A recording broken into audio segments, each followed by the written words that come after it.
Good day, viewers. What's the deal? This is the Blue Dragon. I apologize for any sound issues with this video. This is only my second attempt trying to record voiceover, and I'm not using a mic. I'm using the microphone on my laptop, so please bear with me. In this video, you'll be watching, as opposed to like a speed paint or something of that nature, I'm calling this a speed tone. Maybe that's a term that exists. Maybe it's not. If it doesn't exist, I coin it. I'm Shakespeareing it. But this is a speed tone of Act 5, page 31 of Dark Horse. I'm working in Photoshop CS5. I do not have the newest version that requires a subscription. I like the old one fine. I don't really consider myself to be a professional, so at this point I don't think I will be buying the new Photoshop. And this is not endorsed or whatever, sponsored or anything by Photoshop. It just happens to be what I'm working in. This video is not a tutorial in Photoshop. However, if you do have questions, please leave them in the comments below, and I will answer to the best of my ability. I'll tell you right now, I have no idea how to use masks, clipping masks, though occasionally you will see the screen, like parts of it go the pinkish red, the transparent red for the clipping mask, and that is just because the Q and the W, which I use the W a lot for the wand tool, they're right next to each other, and I can't type, so I hit the Q way more often than I should when I'm working in Photoshop, so I don't think I'm doing anything fancy there. I'm just hitting the wrong button, which is how I roll. While this isn't a tutorial, it sure as heck is going to be an info dump. If you have been reading Dark Horse on Tapas or Smack Jeeves, where I'm only at Act 2 because I'm starting that with all the revamp, which I'm not going to discuss the revamp in this video, maybe another time. If you're interested, like if you're over on Comic Theory and you're coming to this video from there, and you have no idea what I'm talking about, you can go to my blog, Cerulean Dreams Graphics. The link is down in the description, and I talk something about it somewhere on that front page. If you scroll around, I think it's a little bit further down the page since I've had some postings discussing the revamp. But if you're coming over here from Tapas or Smack Jeeves and you don't want any spoilers, I'm actually working on, like I said, Act 5, the page that's going to be posted on the 9th of January this year. So, if you don't want spoilers, please either visit the Comic Fury website, link in the description, or if you don't care about spoilers, keep watching.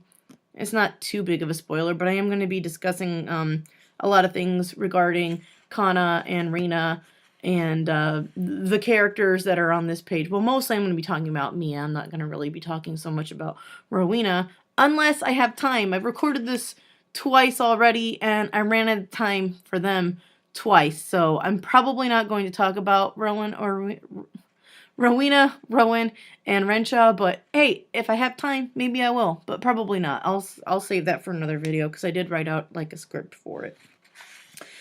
But yeah, if you want to check out the, if you're from Comic Fury and you do want to check out the revamp of Act 2, because the one that's up on Comic Fury, the art is just terrible, and the story doesn't make a lot of sense. So I'm fixing it. It's going to be the same story, so you're not missing out on story. It's just going to be told better, so you can check that out on Tapas or Smack Jeeves if that's something you're interested in. Alright, I'm reading from a script, because like I said, I've recorded this twice, and I keep saying and which I hate to bring that to anyone's attention, because now you're going to be listening for it, but I am trying very hard in this recording, very hard, to not do that, because it drives me nuts. At least it drives myself nuts when I do it. So I will try my best. I'm going to be reading from a script. I'll try to keep this conversational, but I'm also trying to not be so conversational that I'm dropping in and I probably have already done it just a second ago. Anyway, let's go on. We've got two characters on this page. In the upper right-hand corner is Mia Denley. She is Rhiannon's friend, And in the bottom left corner, in that bottom panel, we've got the character Rowena, which we've already seen her a couple times in the comic. Right now she's in Act 2, and she will be in Act 2 of the revamp also. And she's also been in Act 3. That's up on the Comic Fury site. So we've already seen her a couple times. Mia is, as I mentioned, she's Rhiannon's good friend. They've known each other pretty much since Mia was born. They're about 2 years apart. Their mothers went to high school together and stayed good friends even after Mia's mom went on to medical school, which is where she met her future husband, who is a geneticist. Both of them have their doctorates. Rena's mom is a homemaker, and being such good friends with Mrs. Denley, she babysat for them an awful lot. So Mia pretty much, she didn't grow up at Rin's house, but they saw a lot of each other. So for most of the comic, we've been seeing Rin palling around with Kana the whole time. That's because they go to school together and they are very close friends. They are close friends. But Rin's actually closer friends with Mia, which is something that, that's something that Kana kind of has as like a shadow kind of over her, which I'll discuss a little later on. In the pages leading up to this scene, I tried to depict Mia's community as being upper class, or at least upper middle class. Her parents do pretty well, and as a result of this, they live in quite a nice community. There are no cars in the background.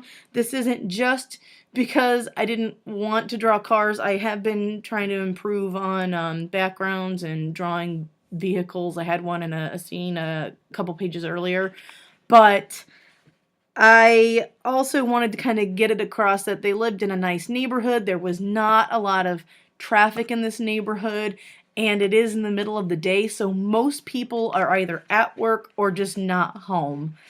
And I tried my best to depict that. One of the houses had like some chandeliers in one of the windows.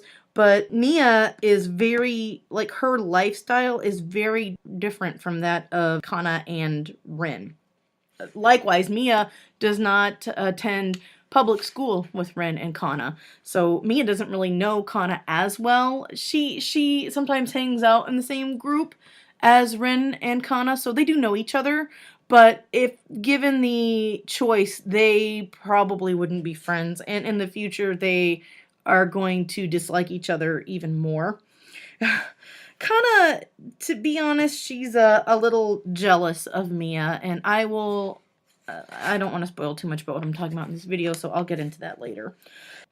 So Rena, Odysseus is back in his dragon form once more due to his curse, and Mia, they are all waiting for Kana to arrive. They incorrectly guess that Kana's been at church for catechism, which is already done. She's not there for that reason. Kana completed catechism earlier that year, I believe, but I have Rin and Mia discussing that because to just kind of demonstrate that they have no idea really what's going on with Kana on that in that respect, because Rin, she's non-denominational Christian, and Mia's family and herself, they're atheists, so they don't really have a clue what's going on with Kana and some of the things that she's dealing with following what Odysseus talked to them about. She's been spending a lot of time at church since their first encounter with Odysseus. The revelation that she's going to be possessed by a demon left on Earth after what everybody thinks is the apocalypse. Spoiler alert, it's not the apocalypse. It's pretty bad, but it's not the apocalypse. She has been given a day to think about Shimiko's plea for help in defeating Kasama in the future. Kana's actually right now in before this fight scene and everything, what she's really doing is she's volunteering at the church's food pantry, and she was there earlier, probably praying, confessing, meditating, thinking about the things to come. Rin, in the meanwhile, has convinced her to come to Mia's afterwards so that they can discuss the situation at hand. Kana and Mia are on opposite ends of a spectrum. Mia is very strong-willed, perhaps a bit to her detriment. She's very self-confident, she's outgoing, even more so than Rina is. She can be a bit brash at times, but she does embody a lot of the characteristics Kana herself lacks and is very envious of.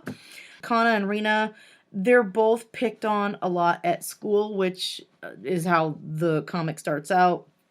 They're kind of being made fun of at their school at the end of the year.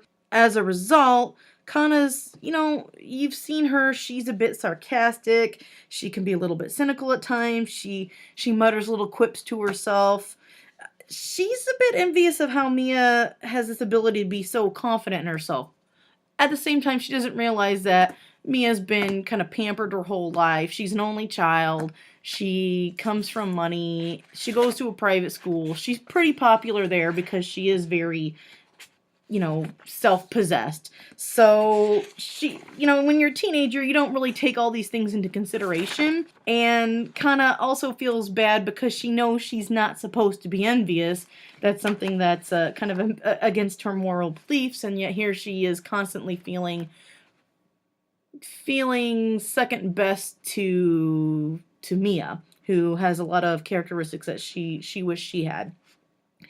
In addition to that, Kana's at odds with Mia a bit, well, not a bit, but due to their moral opposition. I mean, they're teenagers, so as opposed to adults, a lot of times if adults are on opposite ends of a political spectrum, they oftentimes won't even associate with each other, can't even talk to each other a lot of times. But I found, even when I was in high school, within my own circle of friends, we had people who, they had differing views, and even though I didn't agree with a lot of stuff that they thought, and likewise they didn't agree with me, we still were able to hang out, and we were just having fun, because we were teenagers. So this is going to come into play and be a much bigger issue for Kana at around the time of her possession.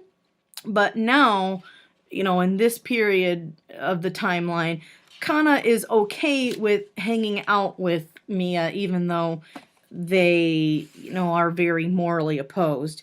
Mia's very vocal about her views. She's kind of rude sometimes because she'll make quips to Kana's detriment, which annoys Kana beyond end. But she's also Kana is very jealous of Rin and Mia and the friendship that they share. Rin and Mia, like I've mentioned, are very close, and during the war, which there will be a scene kind of discussing this, there's going to be an act that revolves around this in the future. But Rina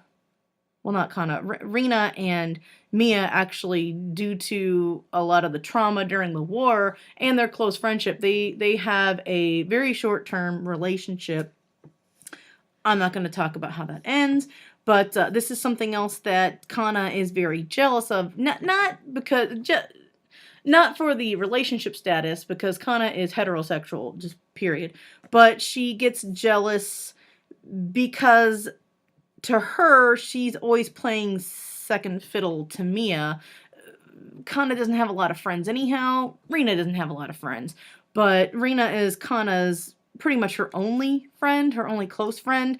And if any of you remember, some of you might be teenagers, but if you remember from that time period, it's not unusual that you might get jealous of another friend spending more time with somebody else, or thinking that you're not that person's best friend when they're your only best friend. So this is something else that really annoys Kana about Mia. At any rate, in spite of Kana's issues with her, she still respects her on many levels.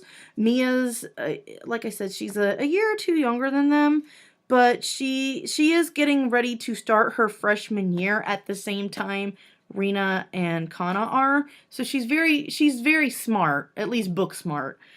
Kana she sees value in Rin's persuasion. Rin is the one who wanted Kana to discuss Shimiko's proposition with Mia because she thought she might have some good input, which will I'm not gonna like spell things out to people in the comment or in the comic, but there will be a little bit of a comment on it just so that you know why they were there.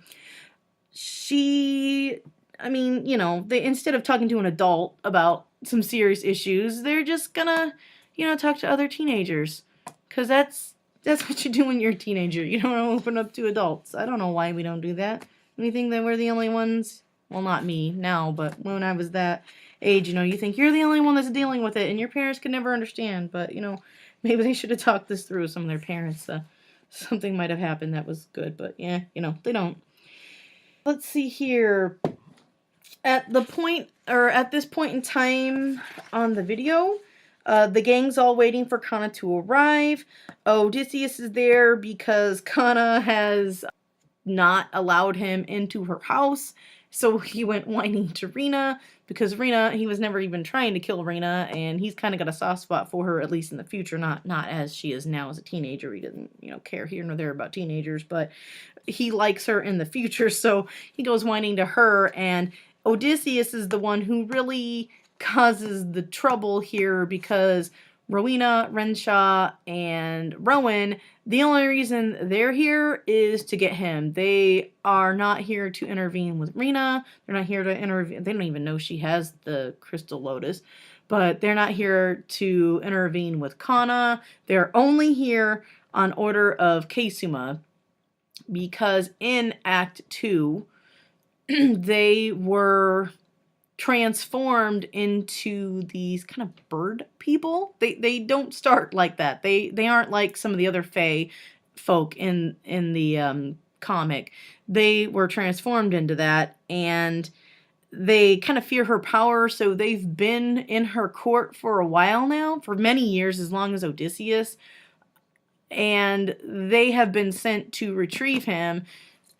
He was supposed to be transcribing and translating and trying to figure out some time travel scrolls for Keisuma, but instead he used that information with one of the other fairies' help, Kanma, who is shown at the very beginning of this act. She's just kind of alluded to. She's the fairy that did the prophecy for the Dark Cores. With her help, he was able to kind of translate them and go back in time.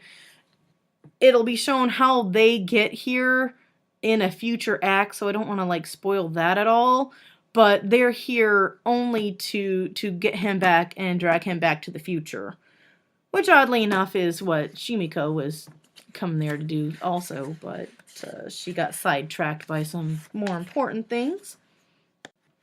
Aha! I have 5 minutes left, so just enough time to give a little bit of quick information about the siblings, as they are called in Keisuma's court, because Keisuma, much like me, gets lazy and doesn't want to constantly say Renshaw, Rowena, and Rowan. There's too much alliteration in that. It was done intentional by their parents. They initially served under Kana during the time when the government began to rebuild itself. They were also serving under her before the coastal states seceded from the U.S. More on that at my blog, and when I get finished with the Act 2 revamp, there will be a lot more about that I wanted readers to know, and wasn't just expository crap that I have in there now. It's actually going to be explained and shown instead of just talked. Or I should say written. They are the children of an English businessman whose people hail from Ukrainian and Croatian descent, though he was British raised. He's not from either of those countries.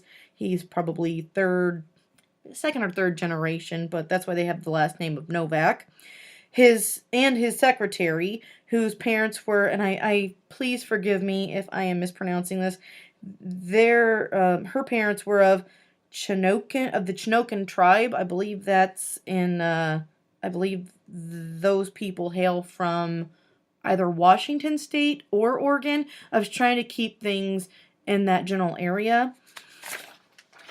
But Renshaw, he was the not only the oldest, but the unspoken favorite of the family. They treated all their kids well and treated them equally as much as they could, but Renshaw was the unspoken favorite of the group.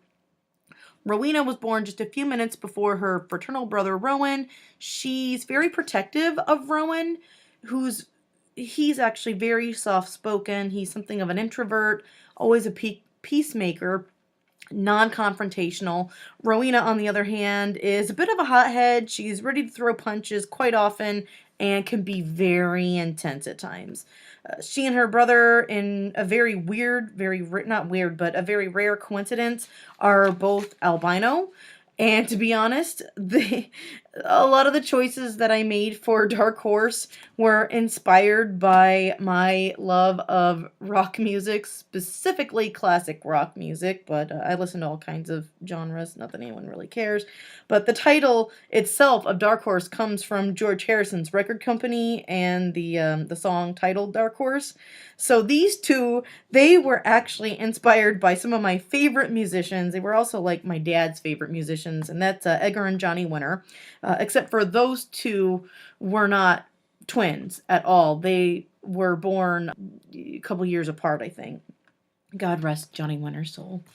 I love them.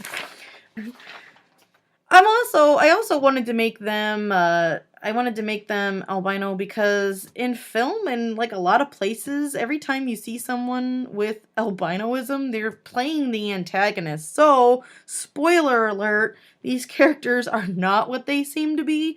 I've been dropping not so subtle hints that they aren't just, antagonists, they're not just bad guys. But my idea of what's subtle or not subtle, I don't know, it's off the chart. I don't know what I'm doing.